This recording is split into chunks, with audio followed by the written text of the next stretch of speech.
Yeah, it's been a build-up because I've been in and out of VA treatment centers dealing with PTSD and the substance abuse.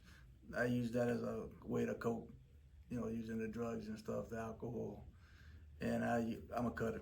I like to cut, and I mean, when I talk to the psychiatrist, well, you got a plan? I don't got no plan. I mean, it's like spur of the moment. If I want to, depending on what mood I'm in, and if I feel bad enough, I'm just gonna do it. I don't. There's not a detailed plan.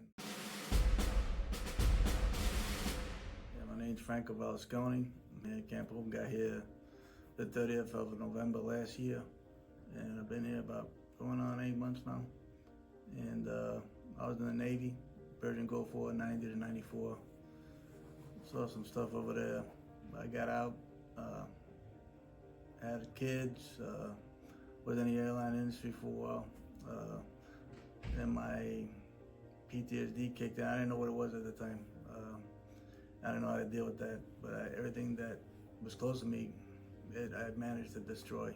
And since I've been here, I've learned to more handle stuff like that. Try not to control my anger and my substance abuse, and just trying to be a better person and see if I can make it outside of here.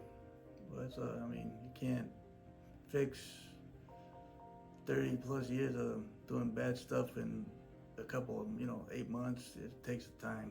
So I'm just looking forward to the future, just learning what I did here, and going from there.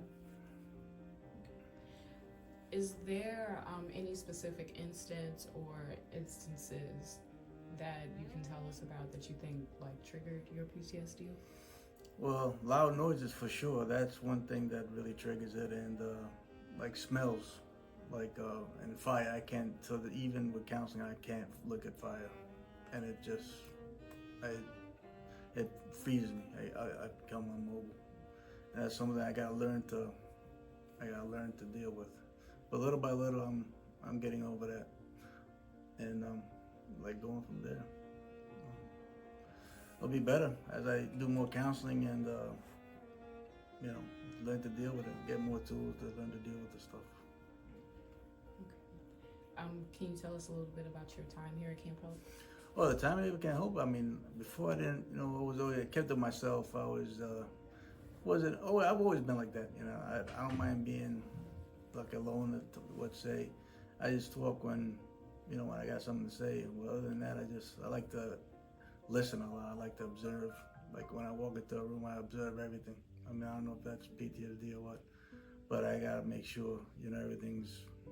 If something happens, I got a way out, and I don't like being in crowded areas. So being here, around all the guys, it's helped me, control some of the situations, but still loud noises still gets to me, like I said before, and like the fire stuff. But that's stuff that I want to keep working on, and deal with it in the future. Are those the loud noises and the fire stuff? Is that like in relation to like experiences that you had during the military? And Yeah. if so, can you tell us about it? Yeah, that's but working on the flight deck, all the banging and sometimes they all the drills need to do that loud, all of a sudden noise that you don't know where it's coming from. Like when our berthing was right underneath the flight deck, and hearing all that banging, sometimes you didn't know what it was, and then stuff going in your head, and it's kind of hard to talk about. Is there like a specific like story or instance that like led you to Camp Hope? Oh yeah, it's been a build-up because I've been in and out of VA treatment centers dealing with PTSD and the substance abuse. I use that as a way to cope, using the drugs and stuff, the alcohol. And I'm a cutter.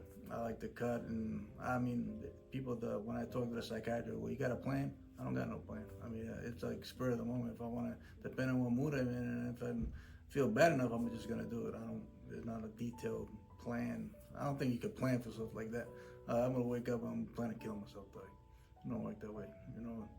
There's stuff that leads up to that gets you to that point where you just don't want to. You're done with putting up with stuff, and the last time I did it, I was talking on my phone, my kid, and he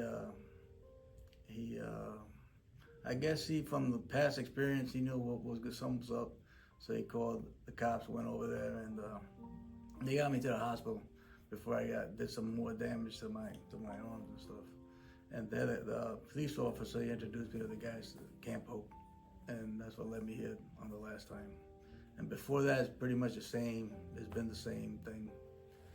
Like people seeing me, they call the police, they call the medics, and I go to the VA, and then from there, they got room to treat me there, or not, or then just send me out, send me out.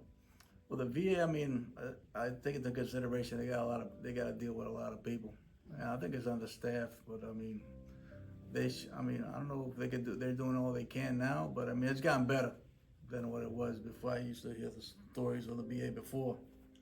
And it's gotten a lot better with the VA, so I'm in the process of doing my claim. It's been denied like 3 times already, so we'll see how that works. I'm going for. I plan on staying for green phase here, and work. I had a job interview last week. Still haven't heard back from it, so I gotta think positive, and that's it. At least I'm thinking positive. I'm not just thinking negative anymore. But after going to the classes, doing counseling more. And you start to open up. Anyway, if you don't open up, and if you're not here for you, if you're here for somebody else, it ain't gonna work. You just gotta be. You gotta want to do it, and knowing that it's gonna help you out. If you don't trust your interest on that, then it ain't gonna work for you. You're just taking up space.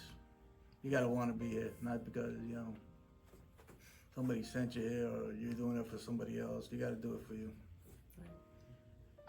Is there anything that you wish your family or friends or the people around you would have noticed while you were struggling? No, they knew exactly what I was struggling with. I was the one. They always wanted to help, but I was always pushing. I'm the one that pushed everybody away. So I didn't want to hear it, and I didn't think I had a problem. But at a certain point, they stop. If they think, oh, well, he doesn't care about nothing, so we're not gonna care either. They just don't give up on them. Just keep going, even though they push you away. They really don't. I mean, like in my case, if they wouldn't have given up and just keep on me, then someone would have clicked. Or if you stop and don't keep the pressure on, then they're gonna look at it like, oh, they give up, so I give up too. What are you looking forward to when you leave?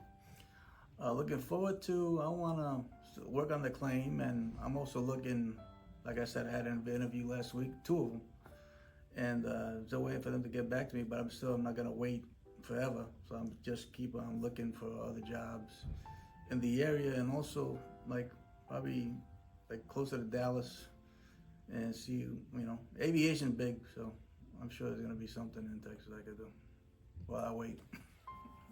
Definitely. Is there any final message you would like to leave for potential residents that are coming into the program?